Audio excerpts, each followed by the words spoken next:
யார் இருந்தாலும் இல்லைனாலும் பூமி சுற்றுறது நிற்க போகிறதில்ல. ஸோ நீங்களோ நானோ இருந்தாலும் இல்லைனாலும் என்ன நடக்குமோ அது நடந்துகிட்டே தான் இருக்கும். எதுவுமே நிற்க போகிறதில்ல அப்படிங்கிறத ரியலைஸ் பண்ணுங்கள்.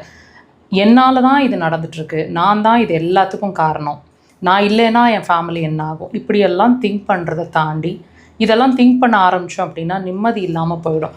ஸோ வாட் எவர் ஹேப்பன்ஸ் தானாக எல்லாமே நடந்துக்கிட்டே தான் இருக்க போது. எதுவுமே நிற்க போகிறதில்ல.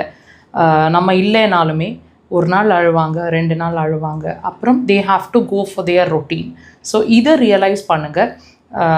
எதை பற்றியும் கவலைப்பட்டுட்டே இருக்காதீங்க. இந்த கவலை தான் எல்லா பிரச்சனைக்கும் காரணம், இன்க்ளூடிங் உங்களோட ஹெல்த்துக்கும் சேர்த்து. ஸோ தயவு செய்து என்ன நடக்குமோ அது நடந்துகிட்டே தான் இருக்கும் அப்படிங்கிறத ரியலைஸ் பண்ணிட்டு நம்ம அதுக்கான இம்பார்ட்டன்ஸ், அதாவது இந்த சந்தோஷத்துக்கான இம்பார்ட்டன்ஸை கொடுத்து கவலைகளை தள்ளி வச்சுட்டு லைஃப்பை பார்க்கலாம். ட்ரை பண்ணுங்கள்.